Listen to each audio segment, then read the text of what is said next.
I signed away everything I'd built for 13 years, and everyone thought I'd lost my mind. But when my husband's lawyer turned pale at that final hearing, I knew exactly what I'd won. My name is Meredith Walsh, and at 35 years old, I'd spent more than a third of my life building someone else's dream. I met Derek Carlson when I was 19, fresh-faced and eager, working as a legal assistant at Morrison & Associates downtown. He was 26 then, impossibly charming with his tailored suits that probably cost more than my monthly rent, and eyes that crinkled when he smiled like he was letting you in on a secret. He'd come into the office to file incorporation papers for his new real estate development company, and I remember thinking how confident he seemed, how certain that success was just around the corner waiting for him to catch up. He asked me out that same afternoon, right there in the lobby with my boss, probably watching from his corner office. 3 months later, we were engaged. 6 months after that, I was pregnant and walking down the aisle in my grandmother's vintage lace dress, the one she'd carefully preserved in tissue paper and cedar, the one that smelled like her lavender sachets and hope. I was 20 years old and believed I knew everything about love. Owen came into the world on a Tuesday morning in March. 7 pounds and 3 ounces of pure miracle with Derek's dark hair and my green eyes. I took 6 weeks of maternity leave, then went back to Morrison & Associates because we needed the income. Derek's company was still finding its footing, still more vision than revenue. I'd nurse Owen during lunch breaks in the supply closet, my dress shirt buttoned wrong half the time from rushing, my legal pads covered in notes about zoning ordinances and contract clauses alongside doodles of tiny baby feet. For the first 4 years, we scraped by. I worked full-time while Owen went to daycare, the kind with cheerful murals painted by volunteers and toys that had been loved by 3 generations of children. Derek worked around the clock, chasing investors, sketching building plans on napkins during dinner, his eyes always focused on some distant horizon I couldn't quite see. We lived in a small apartment where the radiator clanked like it was angry at the world, where I'd hear our neighbors arguing through walls so thin I knew their fight patterns better than I knew my own husband's schedule. Then, when Owen was 4 and I was 24, everything shifted. Derek landed his first major contract, a mixed-use development on the east side that suddenly put his name on everyone's lips. Money started flowing in, real money, the kind that meant we could afford a house with a yard and a second car. But it also meant Derek needed help, someone he could trust completely, someone who understood the business from those early napkin sketch days. "Leave the law firm," he said one night over Chinese takeout, the kind we used to eat sitting on our bed because we didn't have a proper dining table. "Come work with me full-time. I need you, Mer. You know this business as well as I do. You've been living and breathing it with me since day one." I hesitated. I'd worked hard at Morrison & Associates, earned my paralegal certification through night classes while pregnant, built relationships with attorneys who respected my work. But Derek's eyes held that familiar gleam, that certainty that made you want to believe in his vision. And he was right. I did know the business. I'd reviewed every contract, offered suggestions on proposals, stayed up late helping him prepare presentations while Owen slept in his crib nearby. "What would my title be?" I asked, already knowing I'd say yes, but wanting to hear him acknowledge my value. "Partner," he said without hesitation. "We're building this together, aren't we?"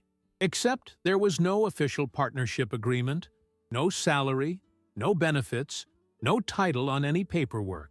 I became the unpaid backbone of Carlson Development, the invisible engine that kept everything running while Derek stood in front of investors in those expensive suits, shaking hands and signing deals. I managed the books, coordinated with contractors, handled client relations, designed marketing materials, researched zoning laws, and somehow still made it home in time to help Owen with homework and cook dinner.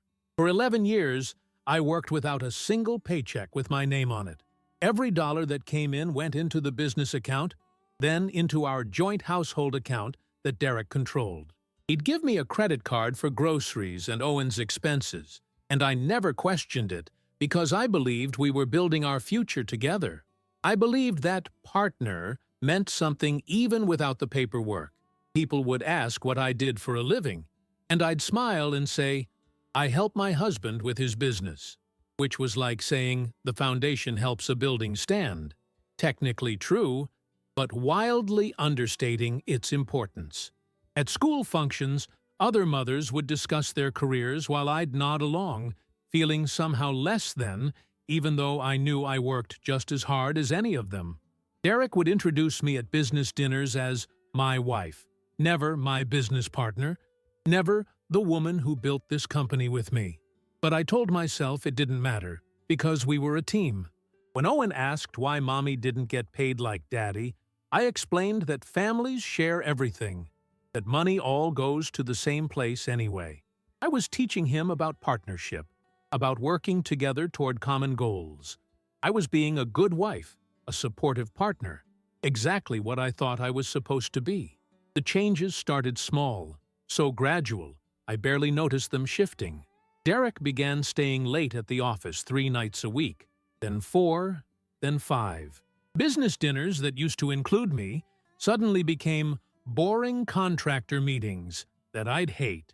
He started criticizing little things, the way I'd organized his files, the coffee I'd made being too weak, my suggestion about a marketing strategy being not quite right for the vision.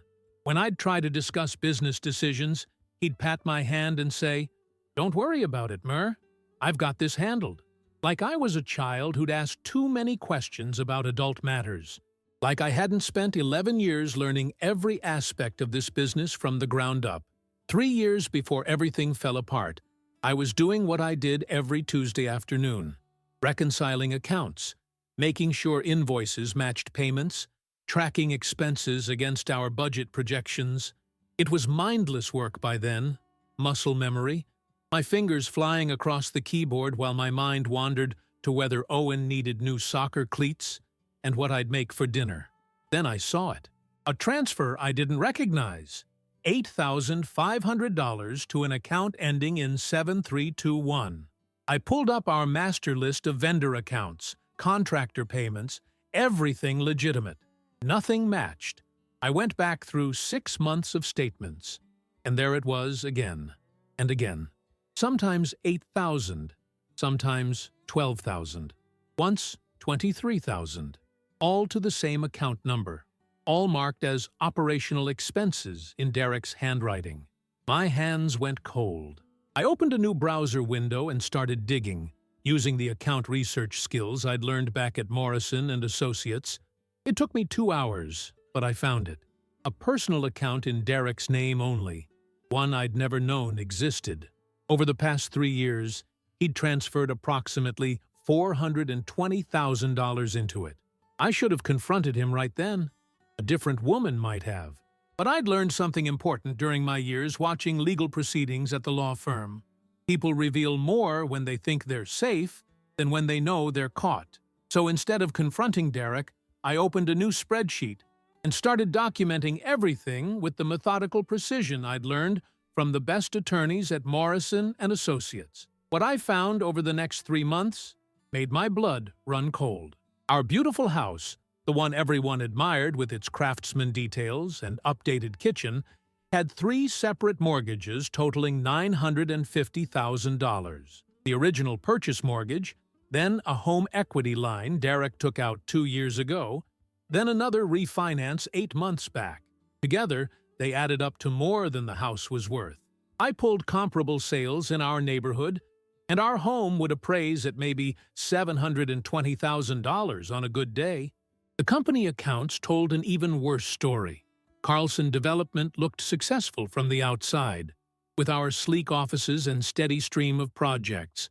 But we owed $420,000 in combined debts, $98,000 in unpaid taxes from the last 2 years, $135,000 to various suppliers and contractors, $72,000 in maxed-out business credit cards, and $15,000 to our accountant, who'd apparently been working on payment plans for months. The three luxury cars Derek insisted we needed, the Range Rover, the BMW, and the Tesla, weren't owned. They were leased with balloon payments at the end that would total $95,000 if we wanted to keep them. And those cryptocurrency investments Derek had mentioned casually over dinner, he'd lost $150,000 when the market crashed. The sports betting app on his phone that I'd thought was just for fun? $65,000 in losses over 2 years. But the worst discovery came on a Thursday evening in October when I was reviewing credit card statements and saw charges from a furnished apartment complex across town. Regular monthly payments of $4,200, going back 7 months. Furniture delivery from a high-end store. Groceries for 2. Wine from the expensive shop downtown. Flowers delivered every Friday afternoon. Derek had a second apartment, and he wasn't living there alone. I sat in our home office, the one with the window overlooking the yard where Owen used to play as a child, and I did the math with shaking hands. Total debt, approximately $1,600,000. Total assets, if we liquidated everything, maybe $1,400,000 if we were lucky. We were $200,000 underwater, drowning in debt while living in a house that looked like success. My first instinct was rage. I wanted to scream, to throw his precious awards off the shelves, to forward every piece of evidence to his business partners, and watch his reputation crumble. But then I remembered something my grandmother had told me when I was 16, sitting in her kitchen that always smelled like vanilla and cinnamon.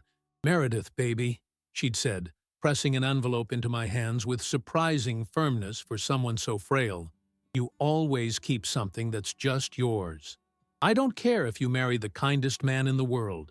You keep your own money, your own account, something nobody can touch. Promise me." I'd promised, and I'd kept that promise.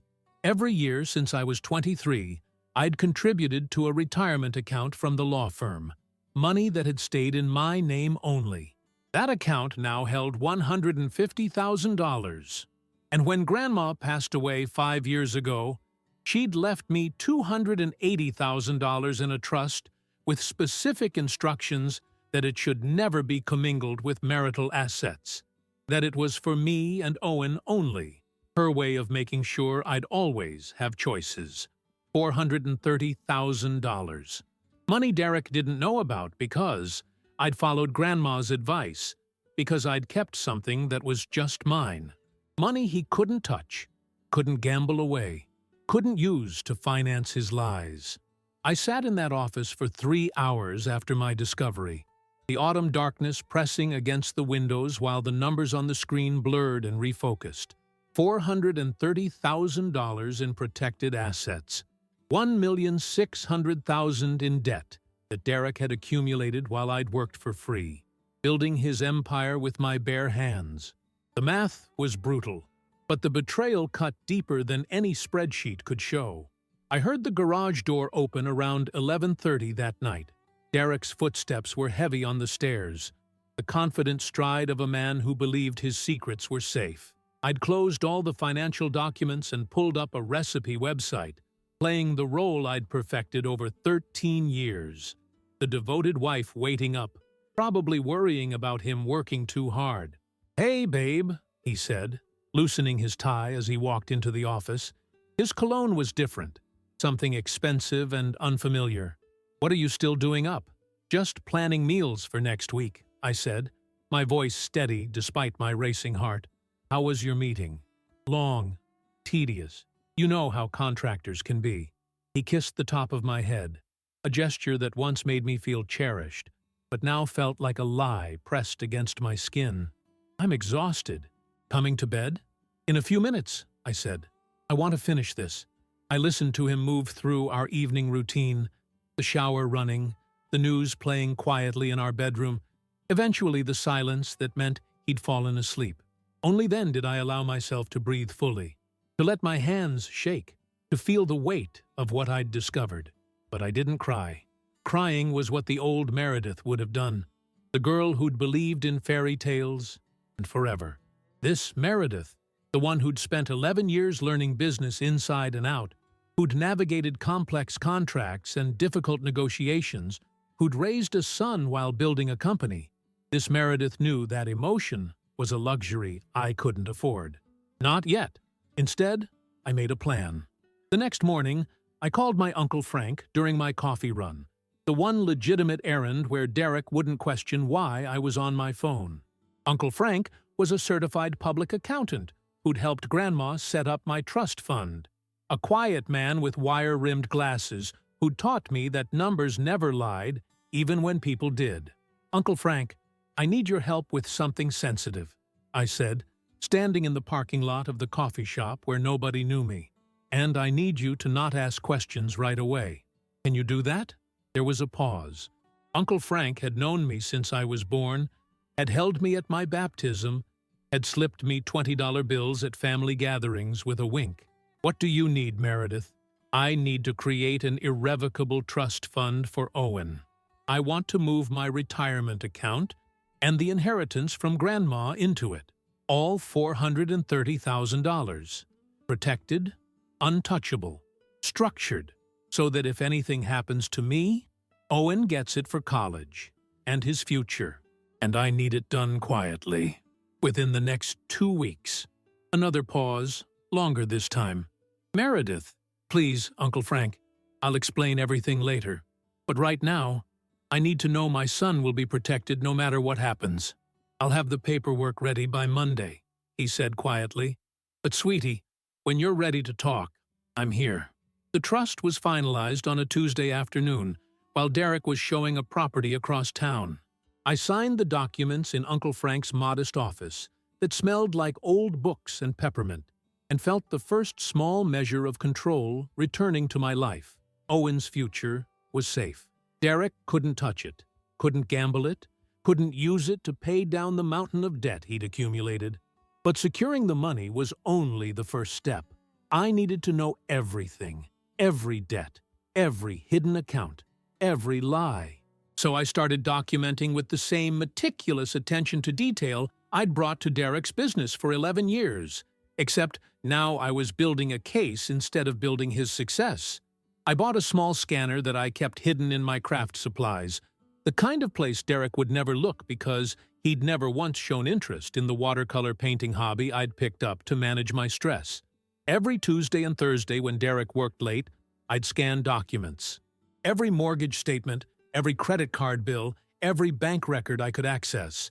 I printed copies of the apartment lease using the company printer when Derek was in meetings, buried the pages inside folders marked Owen's school records that Derek would never open. I found the apartment complex address in his GPS history and drove past it on a Saturday afternoon when Derek took Owen to a baseball game. It was expensive, the kind of building with a doorman and underground parking, the kind of place that charged $4,200 a month for a one-bedroom because it had granite countertops and a city view. I sat in my car across the street and watched a young woman leave the building around 3 in the afternoon, her blonde hair catching the sunlight, her figure poured into workout clothes that probably cost more than my weekly grocery budget. She looked young, maybe 27 or 28, with that effortless confidence of someone who'd never had to reconcile accounts or wonder if her value was measured in unpaid labor. I didn't know her name yet, but I recognized her type. Derek had always been drawn to polish and shine, to things that looked expensive, even if they were financed with other people's money. I drove home and filed the information away with everything else, building a picture of Derek's double life piece by piece. The apartment, the girlfriend, the debts. The lies stacked so high I wondered how he kept them all straight, but I still didn't confront him. Every fiber of my being wanted to scream the truth across our beautiful debt-soaked house, to make him explain every dollar, every lie, every moment he'd looked me in the eye and pretended we were partners. But I'd watched enough legal proceedings to know that anger was a weakness in negotiation. Information was power. Patience was strategy. So I waited.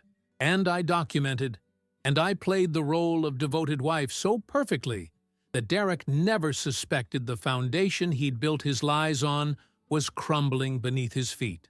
Owen turned 15 that March, and we threw him a party in our backyard with the custom pizza oven Derek had installed last summer. Another expense that probably went on a credit card I'd find later.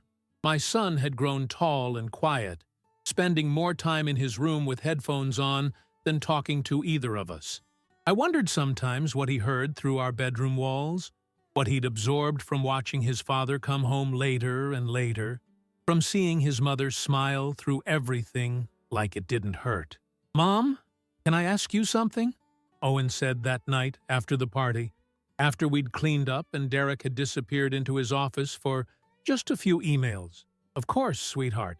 I was loading the dishwasher, my hands moving through the familiar motions while my mind cataloged the newest credit card statement I'd found that afternoon. "Why do you do all the work for Dad's company, but your name isn't on anything?" I froze, a plate suspended halfway to the rack. "What do you mean?" "I was applying for college prep programs, and they asked about my parents' occupations. I started to write that you work for Carlson Development, but then I realized your name isn't on the website. It's not on the office door. It's not anywhere." He looked at me with eyes that were suddenly too old, too knowing. "You built that company with him. Everyone knows it. Why isn't your name on it?" I should have had an answer ready. I'd had 15 years to prepare for this question. But standing in our kitchen with my teenage son looking at me like he'd just discovered I'd been lying about something fundamental, I found I had no words that wouldn't sound like excuses. "It's complicated, Owen," I finally said. "That's what people say when they don't want to tell you the truth," he replied quietly, and walked away before I could respond. That night, I added another item to my growing list of things Derek had taken from me: my son's respect. Owen had watched me work myself to exhaustion for a man who wouldn't even put my name on the business cards. He'd learned from his father's example that a woman's labor could be valuable without being valued, that contribution didn't require recognition, that partner was just a word people said to make you feel included while they made all the decisions. 2 weeks later, I was inputting vendor payments when I noticed another irregularity. Derek had paid $68,000 to a law firm I didn't recognize, Hastings and Associates, in 3 installments over the past 4 months. We had a regular corporate attorney, Mitchell Brennan, who'd been with us for years. Why would Derek hire a different firm? I called the number listed on the invoice, using my most professional voice. "Good afternoon. This is Meredith calling from Carlson Development. I'm reconciling our accounts and noticed several payments to your firm. Could you tell me which matter these relate to?"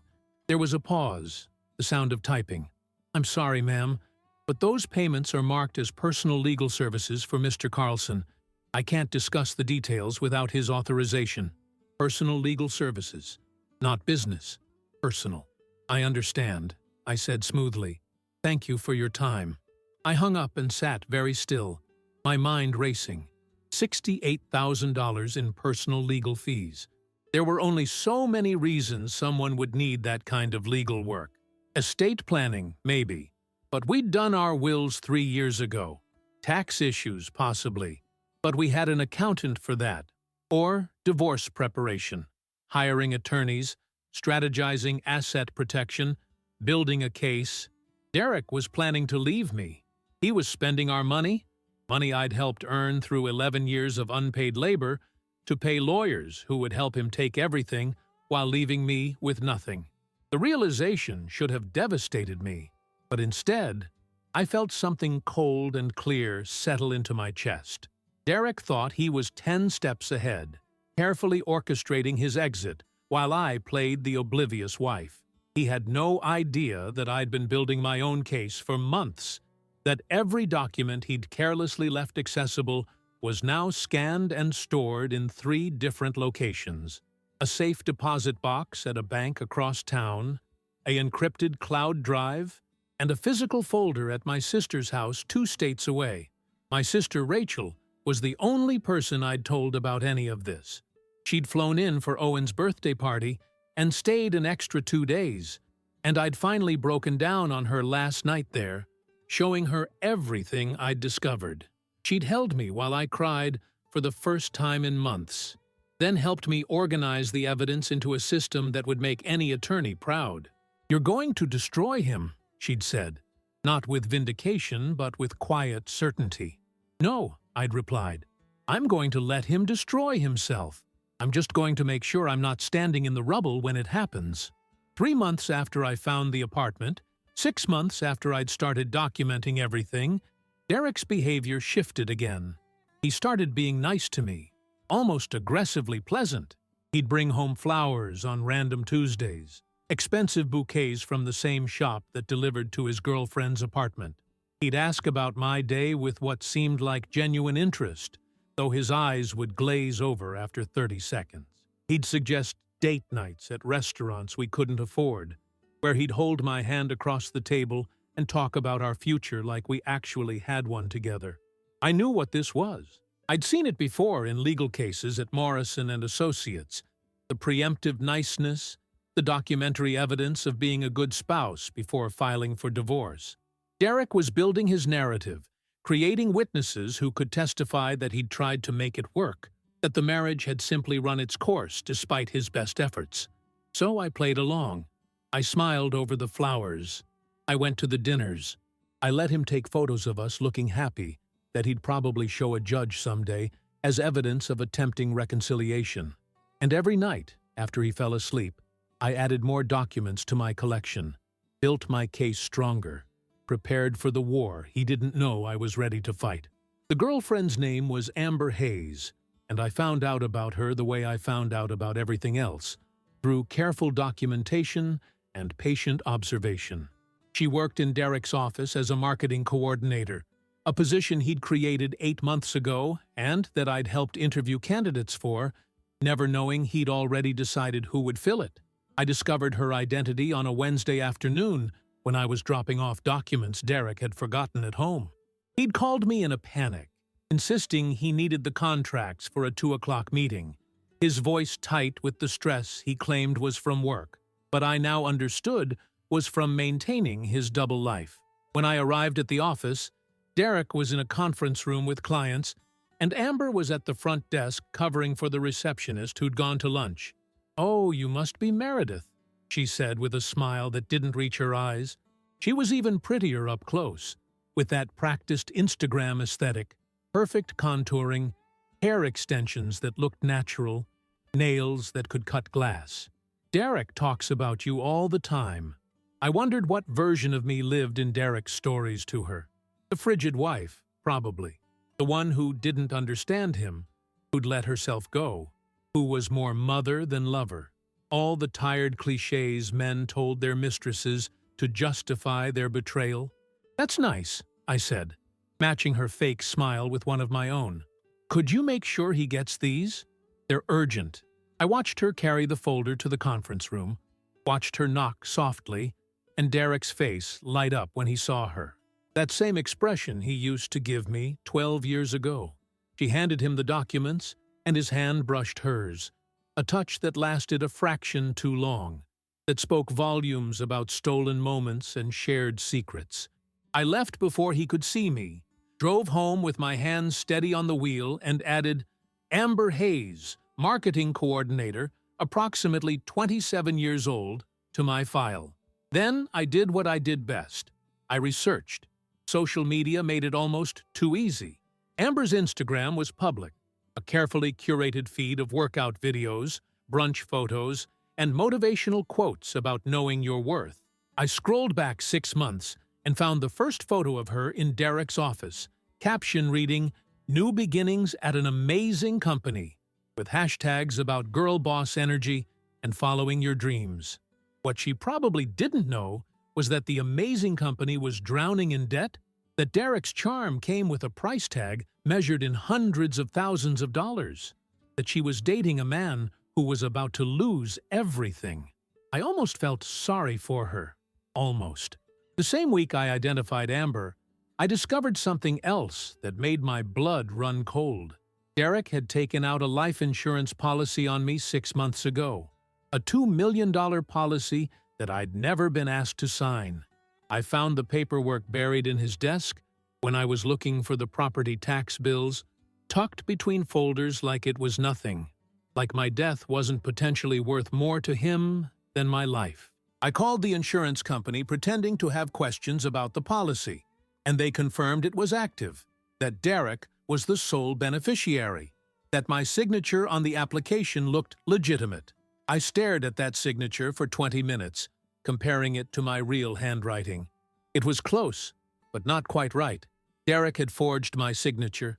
That night, I couldn't sleep. I lay next to my husband in our expensive bed with its high thread count sheets bought on credit, and I wondered if I was safe. If a man could accumulate $1,600,000 in secret debt, maintain a girlfriend in a luxury apartment, forge insurance documents, what else was he capable of? I started being more careful. I told Rachel about the insurance policy, told Uncle Frank, told my friend Sandra from my old law firm who'd become a family attorney. I made sure people knew, made sure there was a trail of documentation that if anything happened to me, investigators would know exactly where to look. And I bought a small safe for my car where I kept copies of everything, updated weekly, just in case. But Derek never tried to hurt me. He was too smart for that, too aware that violence would raise questions. Instead, he hurt me in smaller ways, death by 1,000 cuts disguised as marriage. He started criticizing my appearance more frequently. "You used to take more pride in how you looked," he'd say, eyeing my jeans and sweater as if I was attending a board meeting instead of doing bookkeeping in my home office. This from a man who'd asked me to work 80-hour weeks for free while raising our son, leaving me exactly 0 time for elaborate beauty routines. He'd compare me to other women, never directly, but with pointed observations. "Did you see how polished Jennifer looked at the Richardsons' party? She must spend hours getting ready." Jennifer was a real estate agent. Derek worked with occasionally, a woman with a full-time nanny and a household income that included her own 6-figure salary, not just her husband's debt. He stopped touching me except for those performative date nights, and even then, it felt mechanical, like he was following a script titled "How to Appear Like a Caring Husband." In bed, we were strangers sharing square footage, the space between us growing wider, even as our financial hole grew deeper. Owen noticed. Of course he noticed. 15-year-olds see everything, especially when they're trying to pretend they don't. "Are you and Dad okay?" he asked one Saturday morning, when Derek had left early for another site inspection that I knew was probably brunch with Amber. "We're fine, sweetheart," I lied, the words automatic after years of practice. "Just busy with work." "Mom," he looked at me with those 2 knowing eyes. I'm not a kid anymore. I can tell when things aren't right. I wanted to tell him everything. I wanted to show him the spreadsheets, the evidence of his father's betrayal, the proof that some men would rather burn everything down than admit they'd failed. But he was still Derek's son, still loved his father despite everything. And I wouldn't be the one to destroy that relationship, even if Derek was perfectly willing to destroy ours. "Relationships go through phases," I said instead. "Right now is just a challenging phase." He didn't look convinced, but he dropped it, returning to his cereal while I pretended the coffee in my hands wasn't shaking. 2 years and 3 months after I'd started documenting Derek's financial infidelity, my careful observation uncovered another layer to his deception. Derek had a best friend from college, Marcus Webb, who'd co-signed on several of the business loans. I'd always liked Marcus. He was genuine, funny, one of the few people in Derek's circle who'd treated me like an actual person instead of decorative furniture. I ran into Marcus at the grocery store on a Thursday afternoon, and he looked terrible. Dark circles under his eyes, shoulders slumped, the posture of someone carrying weight they hadn't asked for. "Marcus, are you all right?" I asked, genuinely concerned. He looked at me for a long moment, and I saw something shift in his expression. A decision being made. Meredith, can we talk? Maybe grab coffee? We sat in a corner booth at a chain cafe where nobody we knew would see us, and Marcus told me what Derek had done. He'd co-signed loans for the business 3 years ago when Derek was expanding, trusting his college friend completely. But Derek had started missing payments 8 months ago, and now the creditors were coming after Marcus. His credit was destroyed. He'd had to take out a second mortgage on his house to cover Derek's defaults. His wife was talking about separation because the financial stress was destroying their marriage. I tried talking to Derek about it, Marcus said, his voice hollow. He keeps promising he'll fix it, that it's just a temporary cash flow issue. But Meredith, I've seen the numbers. The business is failing. He's buried, and he's taking me down with him. I should have pretended ignorance, should have protected Derek's secrets to protect my own investigation. But looking at Marcus, a good man whose only crime was trusting his friend, I couldn't do it. I know, I said quietly. I know about all of it. The debt, the apartment, everything. Marcus's face went pale. The apartment? I told him about Amber, about the $4,200 a month Derek was spending to maintain his affair, while defaulting on business loans that were destroying Marcus's life. I watched Marcus's hands curl into fists on the table, watched his jaw tighten with the kind of rage that comes from betrayal so complete. It rewrites your understanding of someone you loved. What are you going to do? He asked finally. I'm going to wait, I said.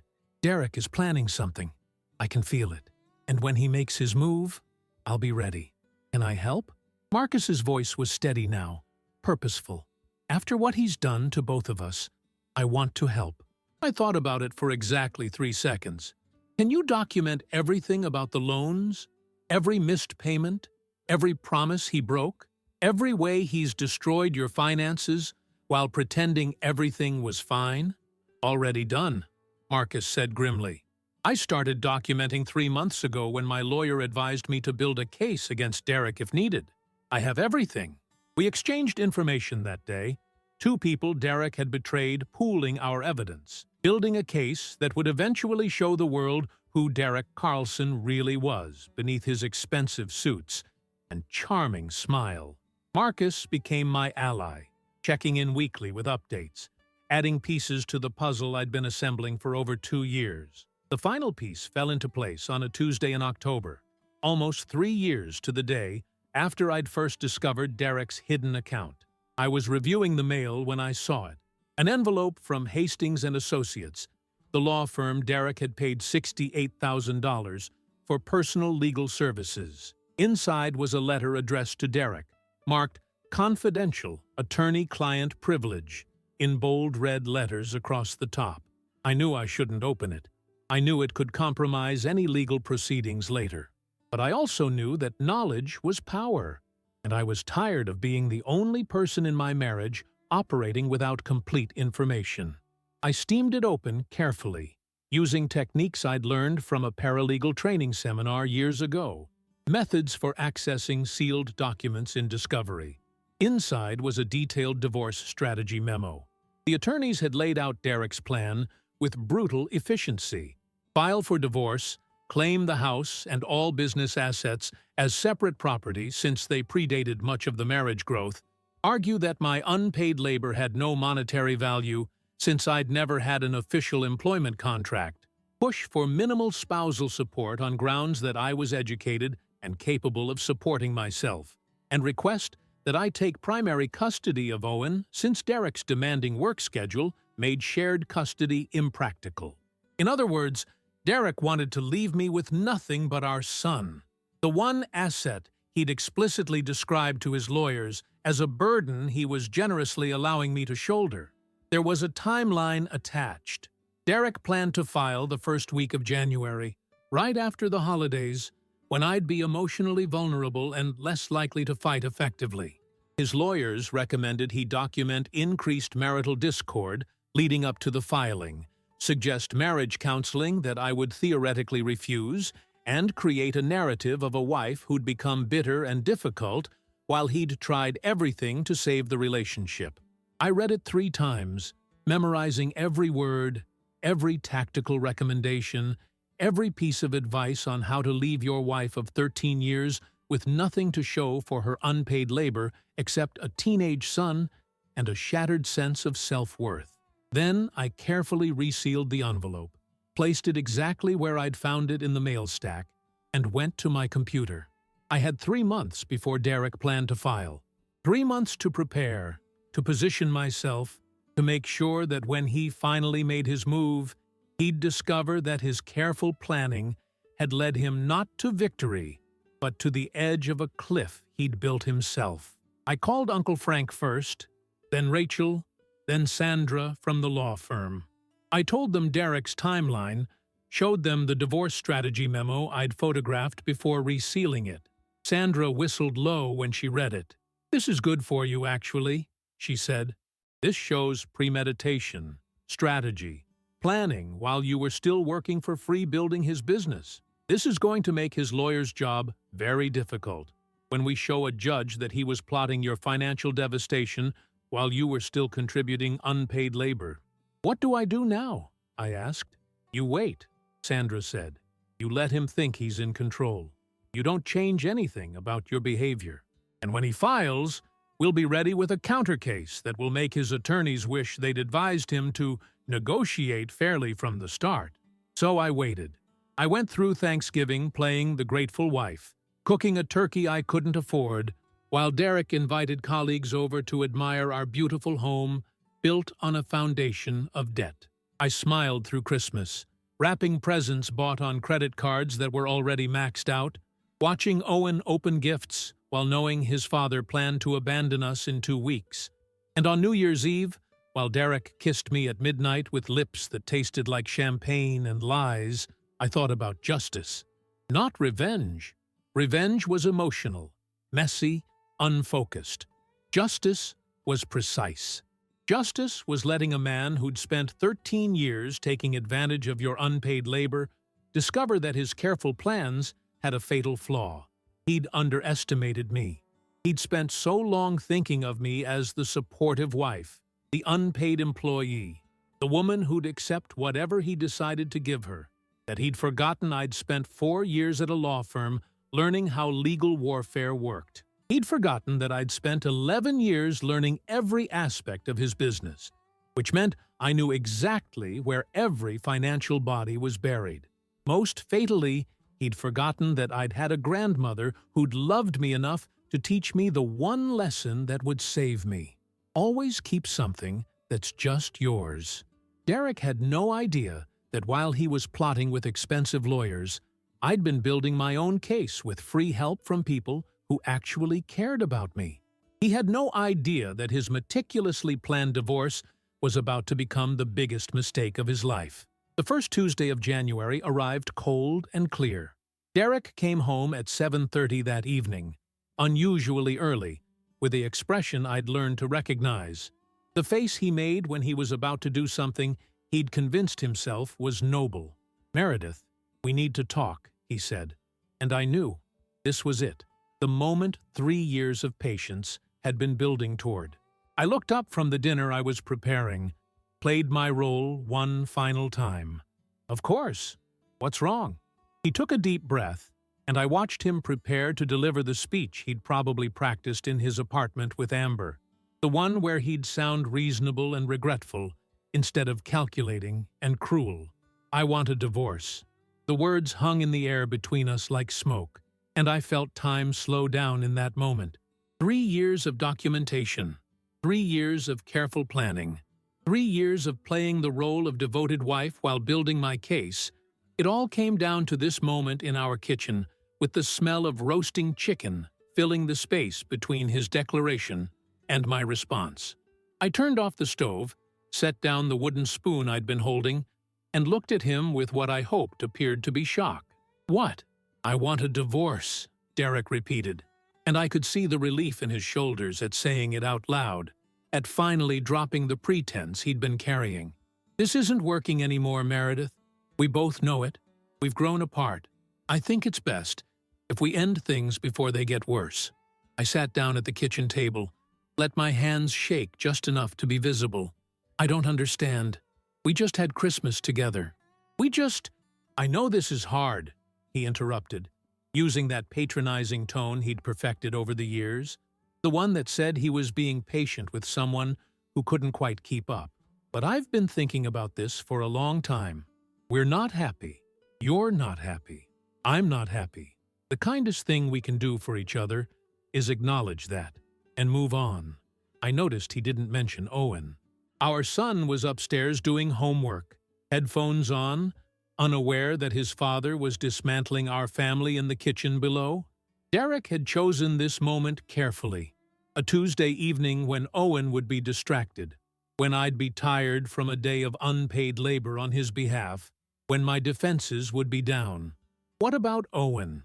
I asked, my voice small and uncertain, exactly the tone Derek expected. "Owen will be fine. Kids are resilient." Derek pulled out the chair across from me, sat down like we were having a reasonable discussion instead of him detonating our 13-year marriage. "Look, I've thought about this practically. I'll take the house, the cars, the business, all the assets. They're technically in my name anyway, and I built the company. You can have primary custody of Owen since you're home more, and I'll pay reasonable child support. We can be civilized about this." There it was. The script his lawyers had prepared, delivered with the confidence of a man who believed he held all the cards. Take everything of value. Leave me with the burden of our son. Frame it as generous that he'd pay child support as if that wasn't a legal obligation. "I don't know what to say," I whispered, and it wasn't entirely a lie. Even though I'd known this was coming, even though I'd prepared for this exact moment, hearing him casually claim ownership of everything I'd helped build for 13 years still felt like a physical blow. "You don't have to say anything right now," Derek said, and I saw something that looked almost like kindness in his eyes. The kind of kindness someone shows when they believe they're being merciful. "Take some time to process this. I've already spoken to a lawyer, and I think it would be good if you got your own legal representation so this can be fair for both of us." Fair. He used the word fair while plotting to take everything and leave me with nothing. I wanted to laugh at the audacity, but I kept my face neutral, shocked, the perfect picture of a blindsided wife. "Where will I go?" I asked. "You can stay in the house while we figure things out," Derek said. "I'll move into the guest room for now." "But Meredith, I need you to understand something. This business, this house, everything we have, I built it. You helped, and I'm grateful for that. But at the end of the day, my name is on everything. My credit, my risk, my work. Your debt, I thought. Your lies, your fraud." But I said nothing, just nodded like I was absorbing this information. Like I hadn't spent 3 years documenting every way he'd built his empire on my unpaid labor and questionable financial decisions. Derek stood up, and I saw relief flood his features. This had gone easier than he'd expected.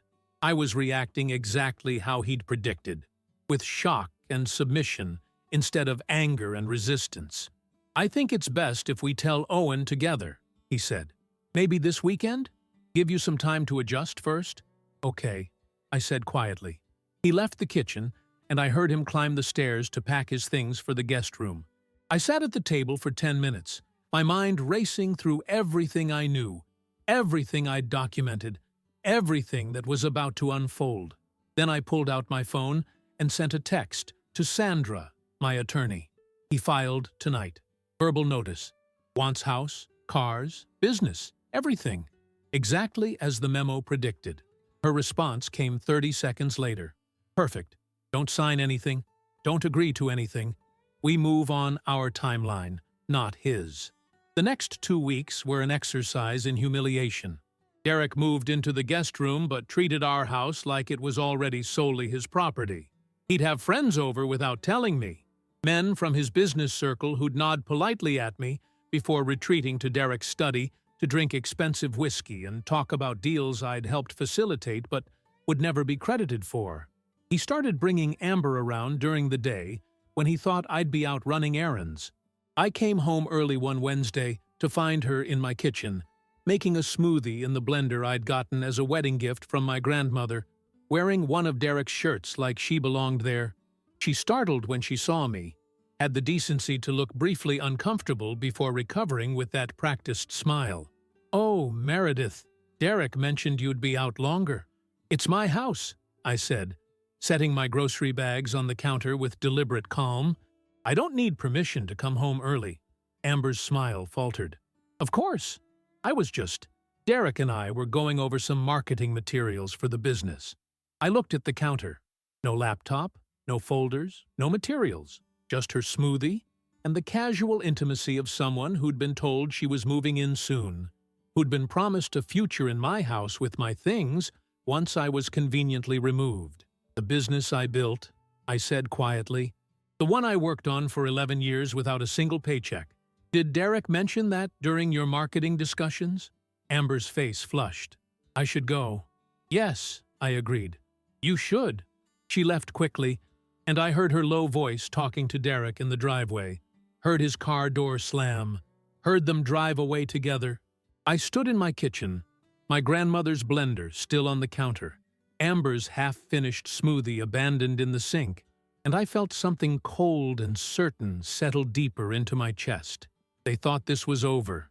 They thought I'd fold quietly, take whatever Derek offered, disappear gracefully so they could move into my life and pretend I'd never existed. They had no idea what was coming. That night, Derek came home late and found me in the living room going through photo albums, our wedding pictures spread across the coffee table. I'd staged this carefully, the grieving wife reviewing happier times, a performance for the narrative he was building. "What are you doing?" he asked, and I heard something that might have been guilt in his voice. "Remembering when you loved me," I said, not looking up, "or at least when I thought you did." Derek shifted uncomfortably. "Meredith, this isn't about love. People change. Relationships run their course. It doesn't mean what we had wasn't real." I looked up at him then, let him see the tears I'd worked up. "Did you ever love me? Or was I always just free labor with a warm body attached?"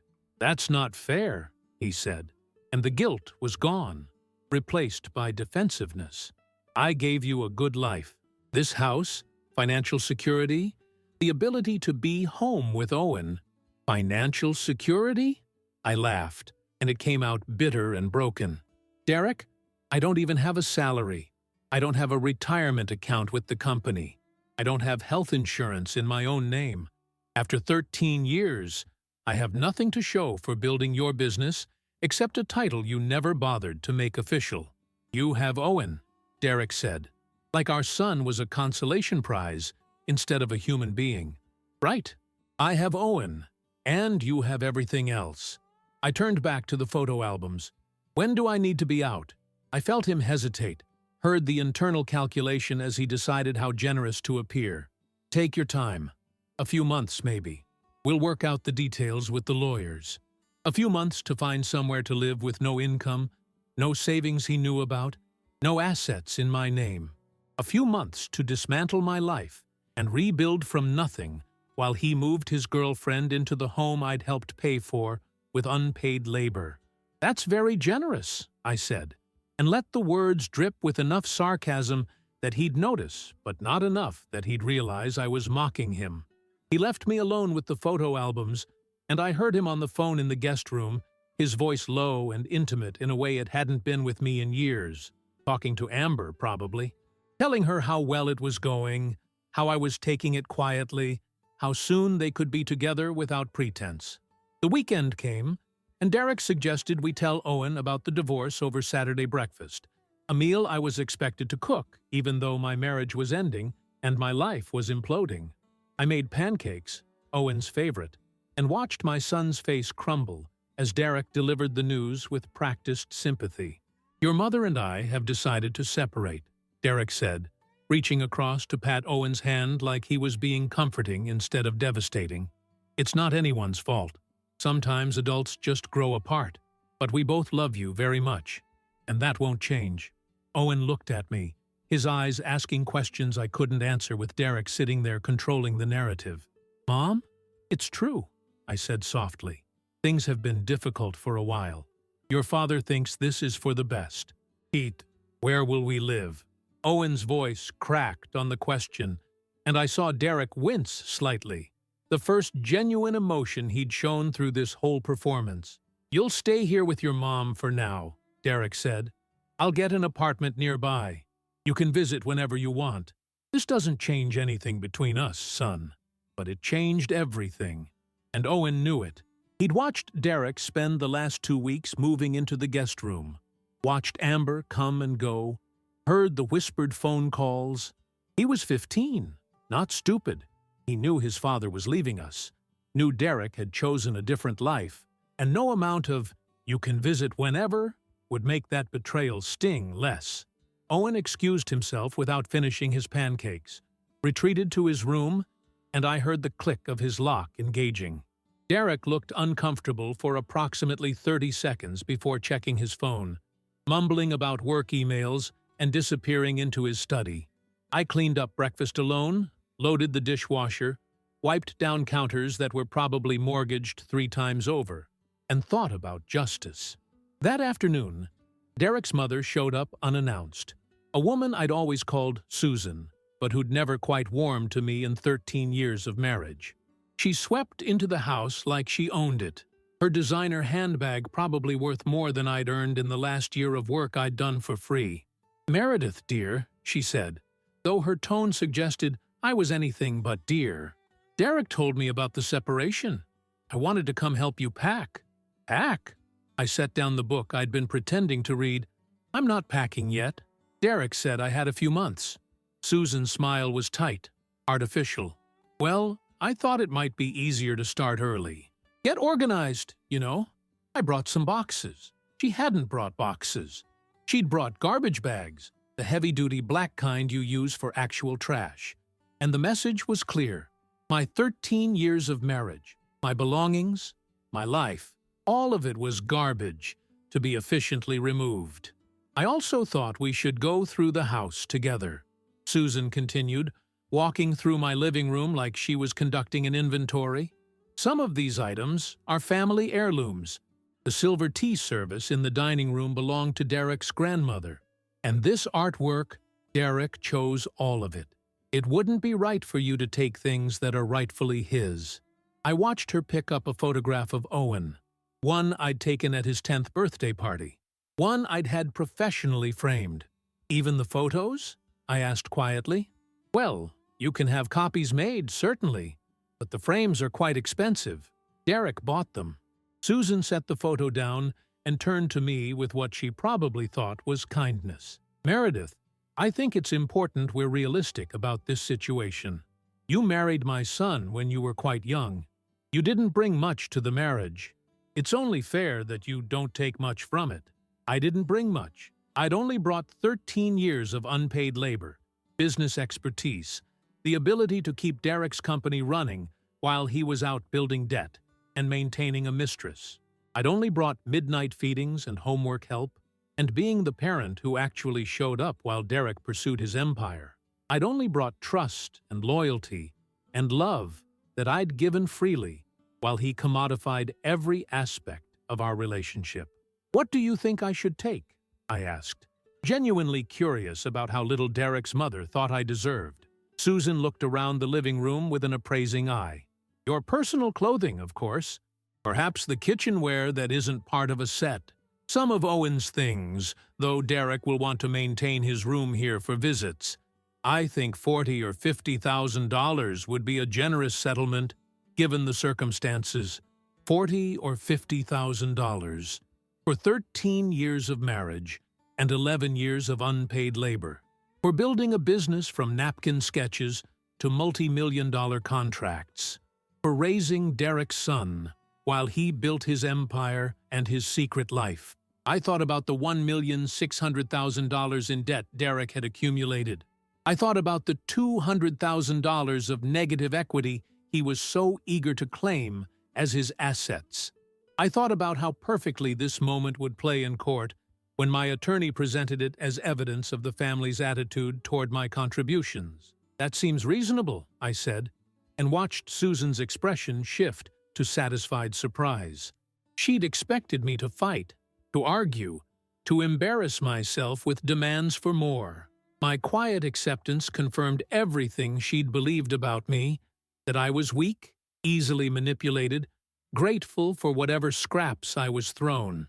"I'm so glad you're being sensible about this," Susan said. "Derek was worried you might make things difficult, but I told him you'd always been such an agreeable girl." An agreeable girl. At 35, with a 15-year-old son and 13 years of marriage, I was still just an agreeable girl in their eyes. Not a partner, not a builder, not someone whose contributions had value. Just a girl who should be grateful for whatever they decided to give her. Susan left an hour later, satisfied that she'd put me in my place, that the divorce would proceed smoothly with me accepting my minimal settlement, like the agreeable girl she believed me to be. I watched her drive away in her luxury car, probably another lease Derek was paying for while defaulting on Marcus's loans, and I called Sandra. "Derek's mother just tried to negotiate my settlement," I said. $40,000 to $50,000 and my personal clothing." Sandra was quiet for a moment. "Did you get that on recording?" "Every word." I'd learned to record every conversation months ago, kept a small device in my pocket that captured audio legally in our one-party consent state. "She also wants me to pack my things in garbage bags and leave the family heirlooms." "Perfect," Sandra said, and I heard the smile in her voice. "Keep being agreeable, Meredith. Let them think they're winning. Because when we present this in court, the family's attitude toward your unpaid labor, their attempt to minimize your contributions, their willingness to throw you away like garbage, it's going to make the judge very interested in hearing about everything else Derek has been hiding." 3 weeks after Derek asked for divorce, he served me with papers. Official documents delivered by a process server who looked apologetic as he handed me the envelope, like he knew he was delivering a weapon designed to destroy my life. I read through them in my car, parked in the grocery store parking lot where I'd pulled over after being served. Derek was asking for full ownership of the house, the cars, the business, and all associated assets. He was offering me $40,000 in total settlement, and shared custody of Owen weighted 60-40 in my favor, since, as his petition stated, respondent has more flexible schedule to accommodate minor child's needs. Flexible schedule. Like my lack of paid employment was a lifestyle choice, instead of 13 years of working for free to build his company. I called Sandra from the parking lot, read her the petition word for word. "Don't respond yet," she said. "Let him think you're scared, overwhelmed, processing. We have 30 days to file our counter-petition, and we're going to use every single one of them to prepare. Because, Meredith, when we respond, we're not just answering his petition. We're going to educate Derek Carlson on exactly what happens when you spend 13 years taking advantage of someone you underestimated." That night, Derek came home and found me at the kitchen table with his divorce petition spread in front of me. My eyes red from crying that was only partially performed. He had the grace to look uncomfortable. "I'm sorry it had to be this way," he said, "but it's better to have everything in writing. Make it official." "You're really giving me $40,000, I said, my voice flat, "for 13 years. And Owen," Derek added quickly, "you're getting primary custody. That's worth something." "Our son isn't an asset to be divided," I said. "He's a human being. You know what I mean." Derek loosened his tie, looked at me with what might have been genuine regret beneath the relief of having officially started the process. "Look, 40,000 is just the opening offer. If you get a good lawyer, we can probably negotiate more. I'm not trying to leave you with nothing, Meredith. I just want what's fair." There was that word again, fair. As if any part of this was fair. As if 13 years of unpaid labor while he accumulated debt and maintained a mistress added up to fairness in any calculation that included human decency. "I've already contacted a lawyer," I said quietly. "Sandra Winters. She used to work at Morrison and Associates with me." Derek's face tightened slightly. "Sandra Winters? She's a family attorney now?" Specializes in high-asset divorces and business valuation, I confirmed, watching his expression carefully. She said she'd be happy to represent me, something about our case being particularly interesting. I saw it then, the first flicker of uncertainty crossing Derek's face. Sandra Winters had a reputation, one Derek would know if he'd done any research. She was the attorney other attorneys warned their clients about, the one who found assets hidden in offshore accounts and businesses valued fraudulently low. She was expensive, aggressive, and very, very good at her job. "How are you paying for her?" Derek asked, and I heard the question beneath the question, "Where did you get money I don't know about?" "She's working on contingency," I lied smoothly. "Said she believes in my case." That was partially true. Sandra was working for reduced rates because I'd helped her win a case 5 years ago when I was still at Morrison & Associates, had found a document in discovery that had been misfiled and overlooked. She'd told me then that she owed me, and now she was making good on that debt. But Derek didn't need to know the details. He just needed to know that I wasn't going to roll over quietly. "That's fine," Derek said, but his voice had lost some of its confidence. "I'm glad you have representation. Makes things cleaner." He left me alone with the divorce papers, and I heard him making phone calls from the guest room, his voice tense and low. Probably calling his attorney, probably expressing concern about Sandra Winters, probably being told not to worry because they had everything documented and planned. What they didn't have was any idea what I'd been documenting for 3 years. What they didn't know was that while Derek had been planning my destruction for months, I'd been planning his education for years. What they couldn't imagine was that the agreeable girl they'd dismissed so easily had learned everything she needed to know about legal warfare from 4 years at one of the best firms in the city. And she'd been preparing for this war since long before they'd even thought to draw their weapons. The battle was about to begin. And Derek Carlson had brought a knife to a gunfight without even realizing his opponent had been stockpiling ammunition for 3 years. I sat across from Sandra in her corner office that overlooked the city, surrounded by law books and case files, the mid-February sun streaming through windows that probably cost more than my first car. She'd been reviewing my documentation for 6 hours straight, occasionally stopping to make notes or shake her head in what looked like professional admiration mixed with personal disgust at what Derek had done. "This is extraordinary," she said finally, setting down the last folder. "Meredith, in 20 years of practicing family law, I've never seen documentation this thorough from someone who isn't an attorney. You have everything. Bank statements, mortgage documents, lease agreements, photographic evidence, witness statements from Marcus about the business loans, recordings of conversations with Derek's mother. You've built a case that most divorce attorneys would need 6 months and $50,000 in discovery to assemble. I had 3 years and a really good teacher," I said, thinking of my old boss at Morrison & Associates who drilled into me the importance of documentation. "What happens now?" Sandra smiled, and it was the kind of smile that probably made opposing counsel very nervous. "Now, we file our counterpetition. And Meredith, we're not just responding to Derek's requests. We're going on offense." She pulled out a legal pad and started outlining our strategy.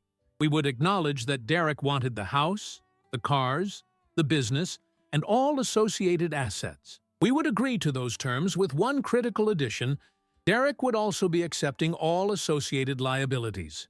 Every mortgage, every business debt, every loan, every obligation attached to those assets would transfer to him completely. "But won't the court split the debts anyway?" I asked. "Normally, yes," Sandra agreed.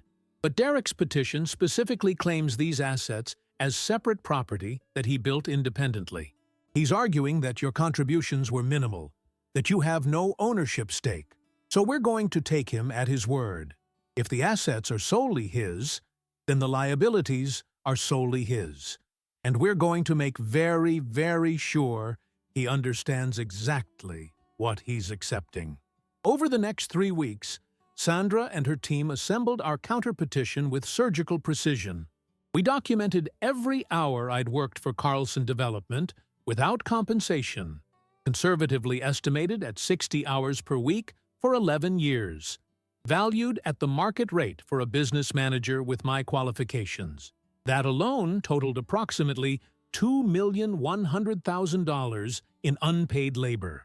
We included Marcus's testimony about the business loans Derek had defaulted on, the ones that were destroying Marcus's credit and marriage. We attached the life insurance policy with my forged signature. We provided evidence of the apartment Derek maintained for Amber, complete with lease agreements and credit card statements showing furniture purchases and weekly grocery deliveries for two.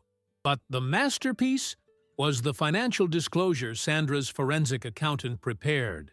Every debt, every obligation, every liability attached to the assets Derek claimed as solely his. The three mortgages totaling $950,000 on a house worth $720,000, the $420,000 in business debts, the $95,000 in car lease balloon payments, the cryptocurrency losses, the gambling debts, the tax obligations. We presented it all in a document titled Complete Asset and Liability Disclosure that showed, in meticulous detail, that Derek wasn't fighting for an empire worth millions. He was fighting for the legal right to drown in $200,000 of negative equity while I walked away free. He's going to try to back out when he sees this, I said, reviewing the final draft. He's absolutely going to try, Sandra agreed. But here's the beautiful part. His own petition works against him. He's spent months telling anyone who will listen that he built this business alone, that these assets are his separate property, that your contributions were minimal. He's on record with his attorney, with the mediator, with his own mother saying, "You deserve almost nothing." If he suddenly tries to claim these are marital assets he wants to split, every statement he's made undermines his credibility. She leaned back in her chair, satisfaction evident in her expression. And the life insurance policy with the forged signature? That's potential fraud. I've already filed a complaint with the insurance company and flagged it for the district attorney's office. Even if they don't press charges, it shows a pattern of deception that makes everything else he's claimed suspect. We filed our counterpetition on March 15th, exactly 29 days after Derek served me. His attorney called Sandra within 2 hours of being served, his voice tight with barely controlled anger. I wasn't on the call, but Sandra played me the recording afterward. Your client is making serious allegations about Mr. Carlson's business practices and personal conduct. These claims are inflammatory and potentially defamatory. My client is providing documented evidence of assets and liabilities, Sandra replied calmly. Everything in our filing is supported by bank records, legal documents, and sworn testimony. If Mr. Carlson disputes any of the financial information, I'm happy to discuss it in discovery. In fact, I'd welcome a full forensic audit of Carlson Development's books. I'm sure that would clarify any questions about the company's true financial position. There was a long pause. Derek's attorney knew what Sandra knew. The last thing Derek wanted was a forensic audit that would expose the full extent of his financial mismanagement to creditors, investors, and potentially the IRS. My client is willing to negotiate, the attorney said finally. Wonderful, Sandra said. My client is willing to accept Mr. Carlson's original proposal with our documented corrections to the asset and liability distribution. He gets everything he asked for, the house, the cars, the business, along with complete responsibility for all associated debts and obligations. We're not asking for spousal support, division of business assets, or any claims on future earnings. Just the $40,000 he originally offered and primary custody of their son. Yerk, that's not, the attorney started. That's exactly what your client proposed, Sandra interrupted. We're simply ensuring full disclosure of what he's actually receiving. If Mr. Carlson wants to renegotiate the entire settlement, we can certainly do that. but it will require a complete reassessment of Mrs. Walsh's contributions to the business over 13 years, which our valuation places at approximately $2,100,000 in unpaid labor. We can present that case to a judge if Mr. Carlson prefers."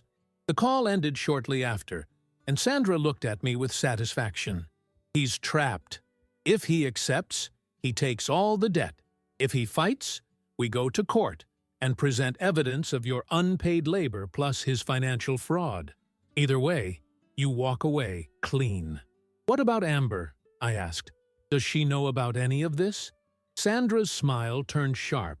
"I took the liberty of sending her a courtesy copy of our financial disclosure, just in case she was making long-term plans based on incomplete information about Mr. Carlson's actual net worth." 2 days later, Derek showed up at the house unannounced, his face pale and drawn in a way I'd never seen. He looked like he'd aged 5 years in a week, the confident swagger completely gone. "We need to talk," he said, and I heard desperation in his voice. "My attorney said all communication should go through her," I replied, standing in the doorway without inviting him in. "Meredith, please, just 5 minutes. No lawyers, no recording, just us." I should have said no. Sandra would have told me to say no, but I'd been waiting 3 years for this moment, for Derek to realize what he'd lost, what he'd thrown away, what he'd destroyed, and I wanted to see it in person. I stepped onto the front porch, pulling the door closed behind me. The March evening was cold, and I wrapped my cardigan tighter while Derek paced the length of the porch like a caged animal. "Did you know?" he finally asked. "About all the debt? About how bad things really were?" I looked at him steadily. "I've been managing your books for 11 years, Derek. What do you think?" His face crumbled. "How long?" 3 years, I said. "I found the hidden account 3 years ago. Then I found everything else. And you never said anything. It wasn't a question, more like an accusation wrapped in disbelief." "You never asked," I replied. "You were too busy planning your exit strategy with expensive lawyers and maintaining your girlfriend in a luxury apartment to notice that I was doing actual accounting instead of just data entry." Derek ran his hands through his hair, a gesture I recognized from years of marriage as his tell for genuine stress. "Amber left. She saw the financial disclosure and said she didn't sign up for this. She signed up for a wealthy real estate developer," I said. "Not a man drowning in debt he accumulated through gambling, cryptocurrency speculation, and maintaining a double life. Can't really blame her for having standards, even if they are purely financial." "This isn't funny, Meredith." "No," I agreed. "It's really not. None of this is funny. Not the 13 years I worked without pay. Not the $1,600,000 in debt you accumulated while I was helping build your company. Not the apartment you rented for your mistress while defaulting on loans that are destroying Marcus's life. Not the life insurance policy you took out on me with a forged signature. None of it is even slightly funny." Derek leaned against the porch railing, and I saw his hands shaking. "I can't take all that debt. It'll destroy me. The business will collapse. I'll lose everything." "You asked for everything," I reminded him gently. "You very specifically stated in your divorce petition that these assets were yours alone, built by your work, your risk, your investment. I'm just agreeing with you. You built it, you get it, all of it, including the foundation of debt you built it on. We can renegotiate," he said quickly. "Split everything 50-50, the assets and the debts. We were married 13 years. We should split it fairly. Now you want fair?" I laughed, and it came out bitter. "When you thought you were getting the empire and leaving me with $40,000 and our son, that was fair. When your mother was packing my life into garbage bags and taking family heirlooms I'd lived with for 13 years, that was fair. When you were telling your attorney I contributed minimally to your success, that was fair. But now that you understand what you're actually getting, suddenly you want to renegotiate fairness? Meredith, please." His voice broke. "I made mistakes. I know I did. But this will ruin me. The creditors, the business partners, Marcus, when they all call in the debts, I'll have nothing. I'll lose the company, the house, everything. I'll end up bankrupt. I looked at my husband of 13 years, the man I'd loved and trusted and built a life with, the man who'd repaid that love by treating me like unpaid labor and planning my systematic destruction. I felt something that might have been pity, but it was distant, muted, buried under 3 years of careful documentation and strategic planning. You wanted the divorce, Derek. You wanted everything that was yours. Congratulations. You're getting exactly what you asked for. I can't accept these terms, he said desperately. I'll fight this. I'll take it to court. You'll what? I interrupted. Present your case to a judge? Explain how you accumulated $1,600,000 in secret debt while your wife worked for free? Show them the apartment you maintained for your girlfriend? The forged life insurance policy? The business loans you defaulted on while paying Marcus's credit? The 13 years of unpaid labor you're now claiming was minimal contribution? I stepped closer to him, looked him directly in the eyes. Derek, I have 3 years of documentation. I have witness testimony. I have financial records that your own accountant will have to verify under oath. I have recordings of your mother offering me garbage bags to pack my life and saying I deserve $40,000 for 13 years of marriage. I have everything. And if you force me to present it in open court, I will destroy not just your finances, but your reputation so completely that you'll spend the rest of your life explaining to people why your wife of 13 years walked away with almost nothing while you drowned in debt. You hid from everyone. Derek stared at me like he was seeing me for the first time. Who are you? I'm the woman who built your company, I said quietly.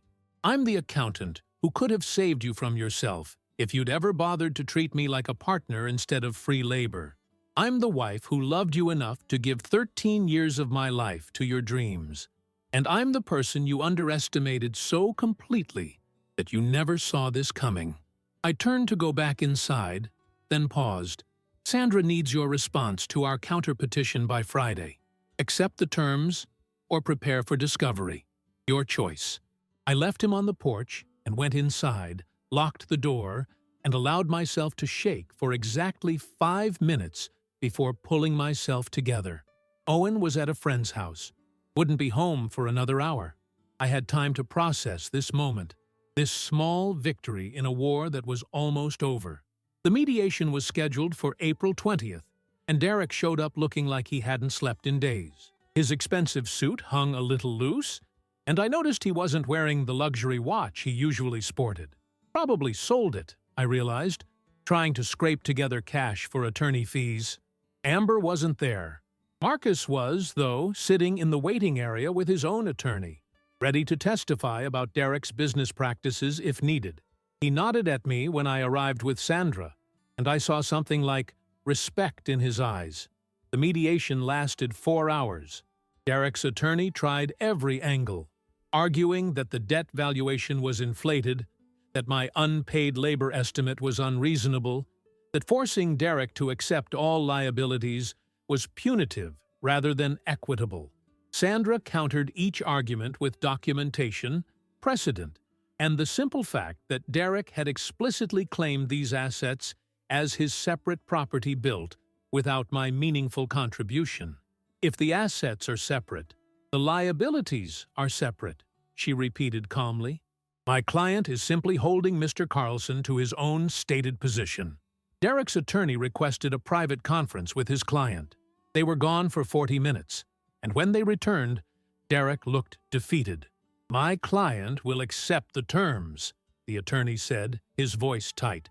Full ownership of the house, vehicles, and business assets, along with complete responsibility for all associated liabilities. $40,000 cash settlement to Mrs. Walsh, primary custody of the minor child to Mrs. Walsh, with standard visitation for Mr. Carlson, and child support according to state guidelines. We need one addition, Sandra said. Mr. Carlson will sign a waiver acknowledging that he was represented by competent counsel, that he had the opportunity to conduct full financial discovery, and that he refused additional audit or valuation services. This waiver confirms he accepted the settlement with complete understanding of the assets and liabilities involved. Derek's attorney started to object, but Derek cut him off. "Fine, I'll sign it. I just want this over."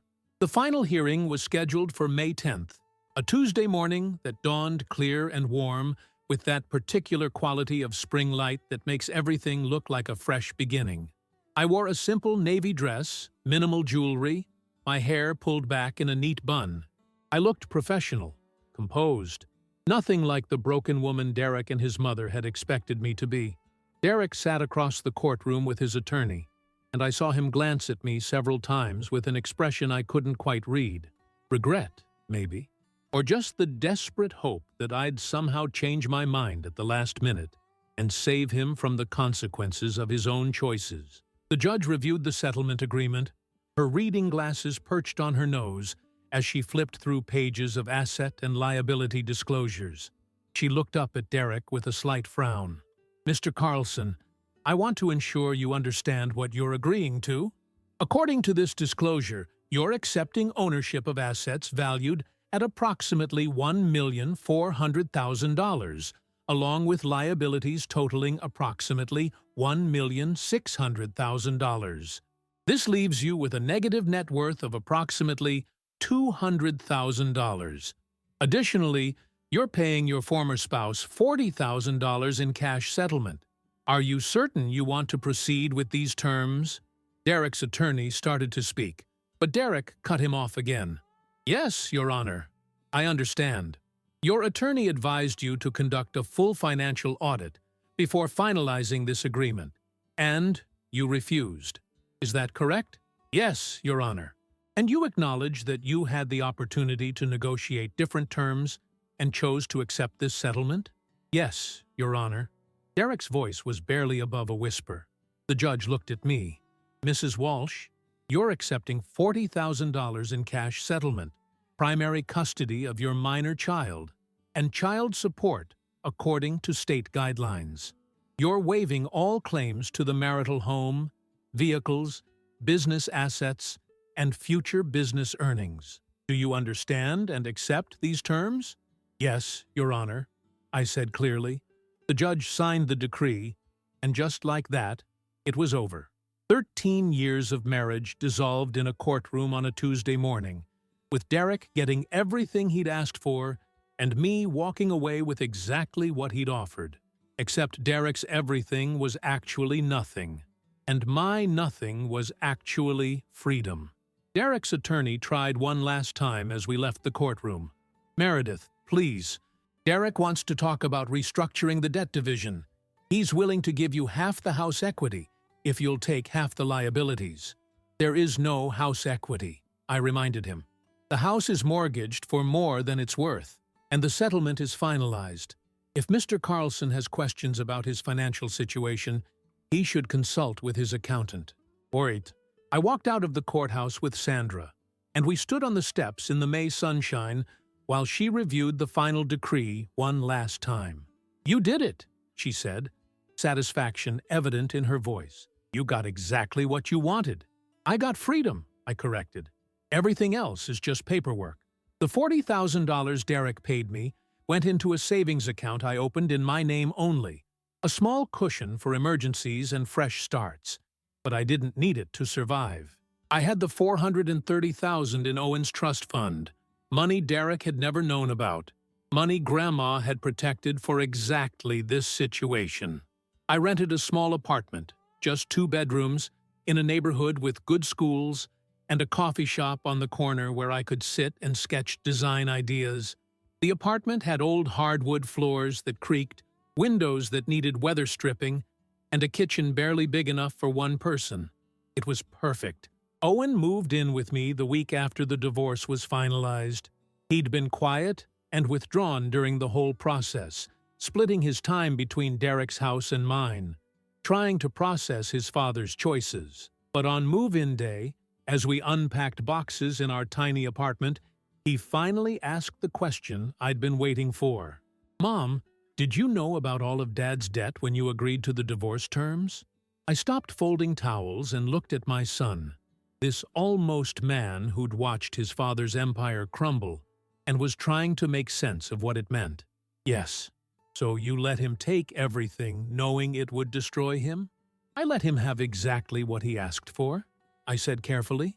"Your father spent months telling lawyers, mediators, and judges that he built everything alone, that my contributions were minimal, that he deserved all the assets because they were his work and his risk.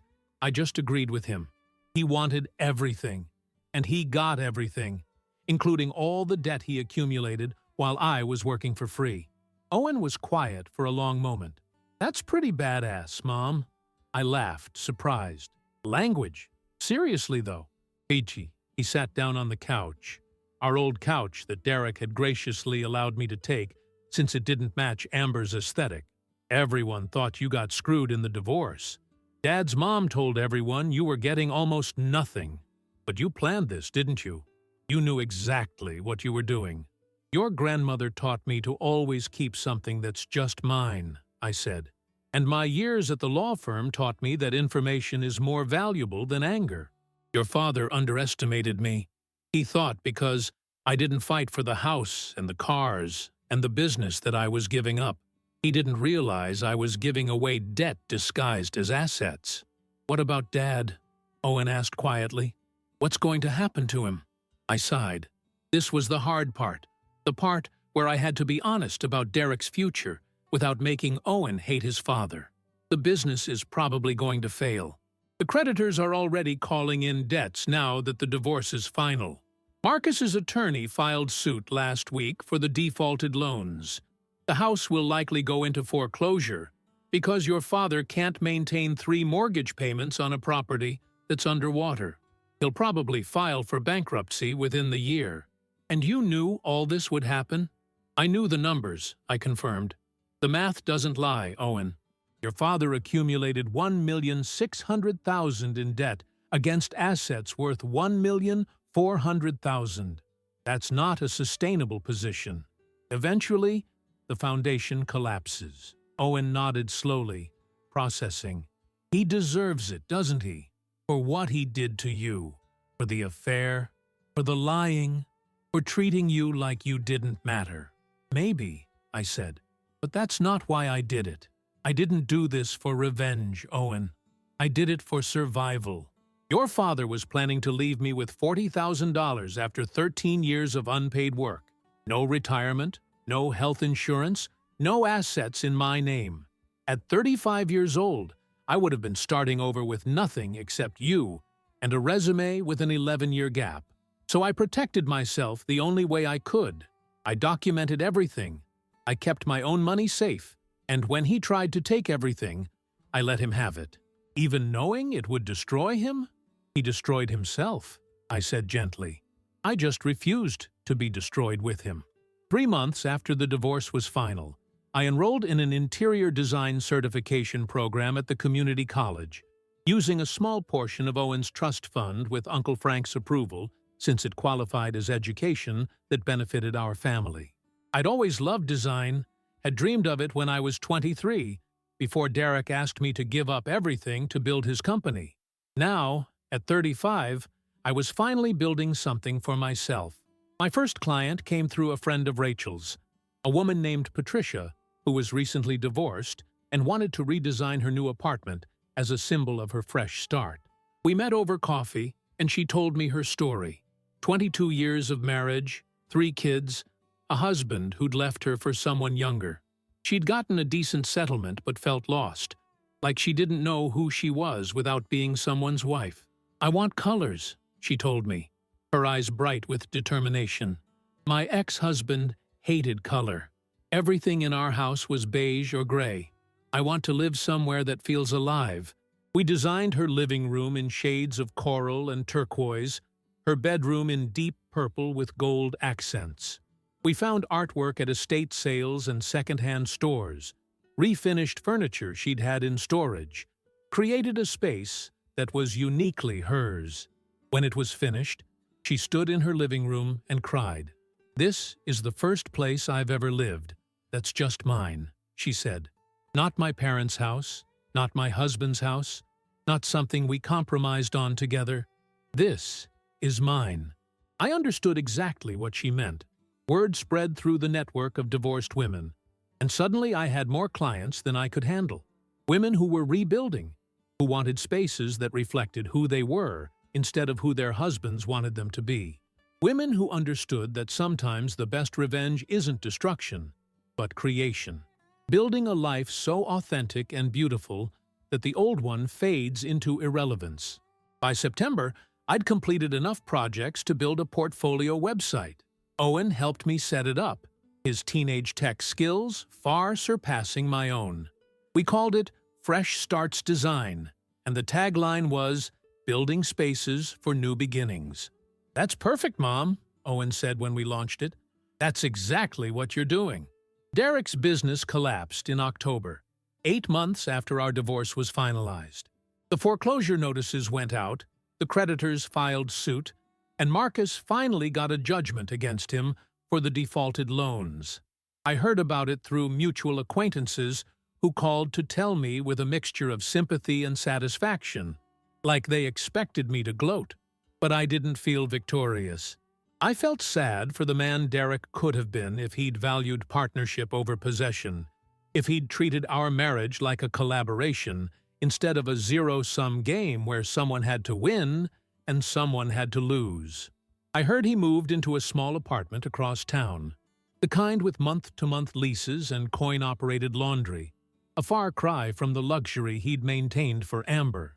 He still saw Owen every other weekend, though their relationship was strained by Derek's choices and the unavoidable reality that Owen had watched his father try to destroy his mother and fail. Natalie, my former best friend who'd spent years reporting my movements to Derek, tried to reach out through social media with a long message about misunderstanding and hoping we could reconnect. I read it once, then blocked her without responding. Some betrayals don't deserve forgiveness, and I had no interest in maintaining relationships with people who'd actively participated in planning my destruction. Marcus, on the other hand, became an unexpected friend.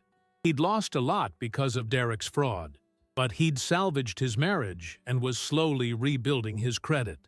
We'd meet occasionally for coffee, two people who'd been burned by the same man, comparing notes on recovery. "You were smart," he told me one afternoon in November, "smarter than any of us gave you credit for. While I was panicking and Derek was scheming, you were playing chess." "I was surviving," I corrected. "There's a difference between strategy and survival. Strategy implies you have choices. I didn't. I had to protect myself and Owen, because no one else was going to do it." On the 1-year anniversary of Derek asking for divorce, I took Owen to dinner at a nice restaurant, the kind I could now afford with money I'd earned from my design business. We sat by a window overlooking the city, and I ordered wine while Owen got a fancy non-alcoholic mocktail that made him feel sophisticated. "Can I ask you something?" Owen said during dessert. "Always. Do you regret it? Any of it? Marrying Dad, spending all those years building his company, the way everything ended?" I thought about it. Really thought about it. I regret that he didn't value what we built together. I regret that he chose debt and deception over partnership. I regret that you had to watch your father make choices that hurt people you love. But do I regret the years themselves? No, because those years taught me things I couldn't have learned any other way. They taught me my value, my strength, my capacity for strategy under pressure.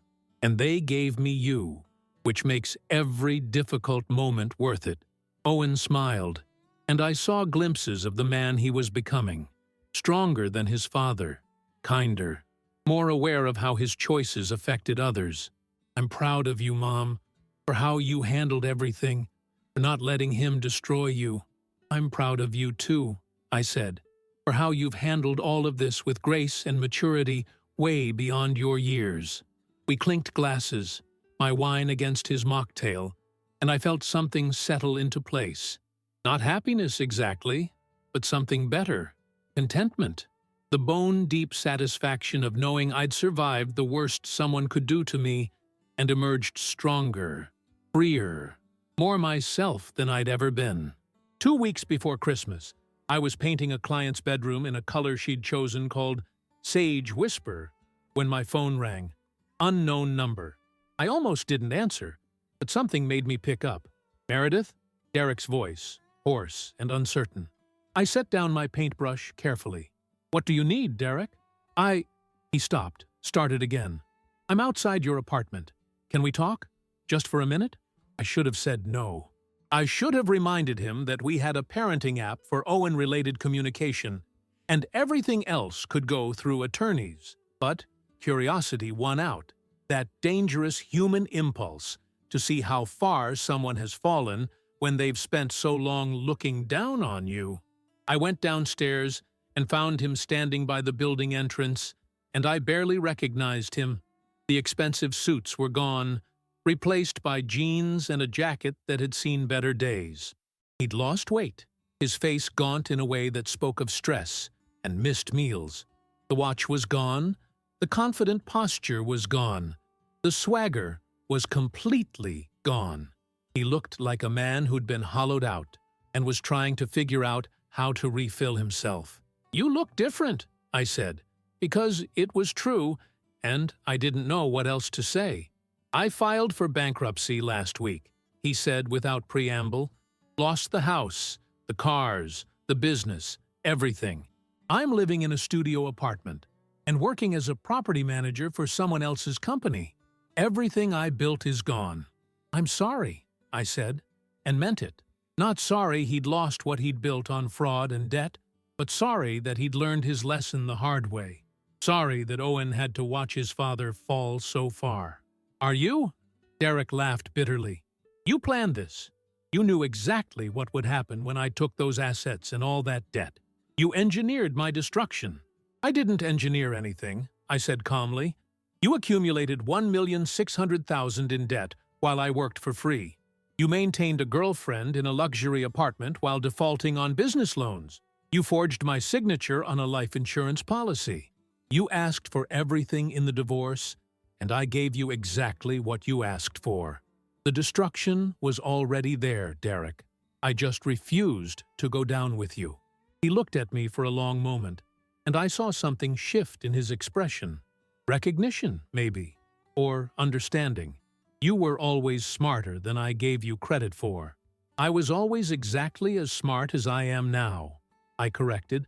"You just saw what you wanted to see. A devoted wife who'd work for free and ask for nothing.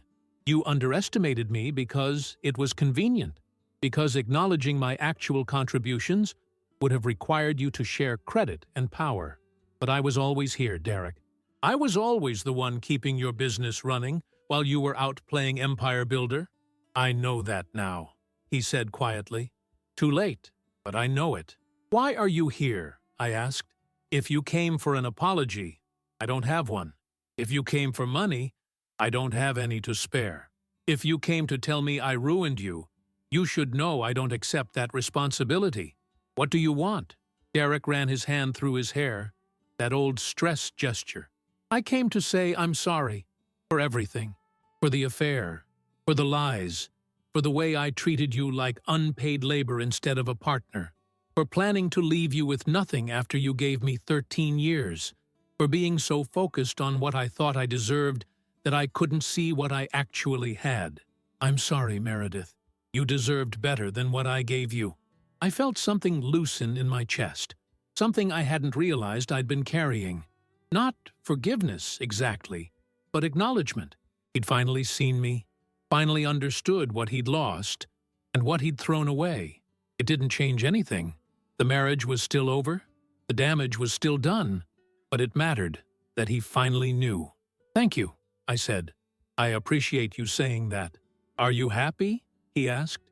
"In your new life, doing your design work, raising Owen. Are you happy?" I thought about my small apartment with the creaky floors and the kitchen barely big enough for one. I thought about my design clients, women rebuilding their lives and trusting me to help create spaces that reflected their authentic selves. I thought about Owen, thriving in a home where his mother wasn't invisible and unvalued. I thought about the money safely invested for his future, the education I was pursuing for myself, the mornings I woke up without anxiety about hidden debt, or secret apartments, or forged signatures. Yes, I said, I'm happy. More than I ever was in that big house with the 3 mortgages and all the pretense. Derek nodded, like he'd expected that answer. I should go. I wanted you to know I see it now. What you did, what you gave, what I threw away. I see it. He walked away, and I watched him get into an old sedan that had definitely seen better days. Watched him drive off into the December evening. I stood there for a few minutes, letting myself feel the weight of that conversation, the strange mix of vindication and sadness. Then I went back upstairs to my apartment, back to the client's bedroom I was painting in sage whisper, back to the life I was building with my own hands and my own money and my own vision, back to freedom. Owen came home that evening to find me finishing the client's bedroom, and he helped me clean brushes and pack up supplies. We ordered Thai food from the place around the corner and ate it straight from the containers while sitting on my drop cloths, laughing about our day. Dad called me this afternoon, Owen said casually, like he was mentioning the weather. He wanted to talk about Christmas. He can't afford presents this year. That's okay, I said. Christmas isn't about presents. That's what I told him. Owen took another bite of pad thai. I also told him I didn't need anything from him except for him to be honest and show up when he says he will. That seemed to hit him pretty hard. I looked at my son, this wise beyond his years teenager who'd learned from his father's mistakes instead of repeating them. You're a good person, Owen. Better than either of us deserved. I learned from the best, he said, and smiled at me in a way that made my chest tight with love and pride and gratitude that we'd both survived Derek's choices and come out stronger. On Christmas morning, Owen and I had breakfast in our small apartment. Pancakes and bacon, the kind of simple meal that tastes better because you're not pretending it's something it's not. We'd decorated a small tree, nothing fancy, just lights and handmade ornaments Owen had created when he was little. It was perfect in its imperfection. Real in a way the staged holidays in Derek's debt-financed house had never been. Owen opened his presents, a new laptop for college applications, some clothes, books he'd mentioned wanting. I'd used my design business earnings, money I'd actually earned with my name on the paychecks, and it felt different from all those years of spending Derek's money that was really debt disguised as success. I got you something too, Owen said, handing me a small wrapped package. Inside was a framed photograph he'd taken on his phone. Me in a client's living room, paintbrush in hand, looking at a color swatch with complete concentration. I was smiling slightly, absorbed in my work, and I looked happy. Actually, genuinely happy. When did you take this? I asked, touched. Last month, when I came to help you move that couch.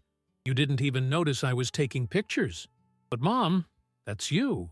That's who you are, when you're not trying to be what someone else needs. I wanted you to remember that.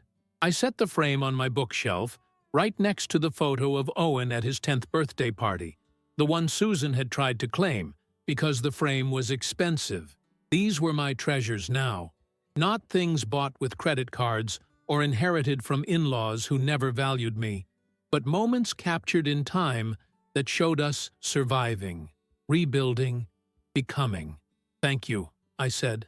It's perfect. 6 months later, on a warm June evening, I was putting the finishing touches on my biggest project yet, a complete house redesign for a woman who'd gotten a substantial divorce settlement and wanted to turn her new home into something spectacular. We'd worked together for 3 months, choosing every color and fixture and piece of furniture with intention. The result was stunning. A space that felt both elegant and livable, sophisticated and warm. This is exactly what I wanted, my client said, walking through her living room with tears in her eyes. This is who I am. Thank you for helping me see it. I took photos for my portfolio, and as I was packing up my supplies, My phone rang. Rachel, my sister, calling with news. "You'll never guess who I ran into at the grocery store," she said, and I could hear the glee in her voice. "Natalie, your former best friend and Derek's spy." "And?" I prompted, loading paint samples into my car. "She asked about you, wanted to know how you were doing, if you'd forgiven her yet. I told her you were thriving, that you'd built a successful design business, and that Owen was doing great. You know what she said?" "What?" "She said she'd hoped Derek would notice her after you left, that she'd been in love with him for years, thought once you were out of the picture he'd finally see her, but he never even looked at her twice. She wasted 20 years of friendship for a man who couldn't be bothered to remember her name half the time. She's still waiting, Meredith, still hoping he'll call." I felt a twinge of pity for Natalie, but it was distant, abstract. "That's sad. It's pathetic," Rachel corrected. "She destroyed a real friendship for a fantasy. Meanwhile, you walked away from all of it and built something real.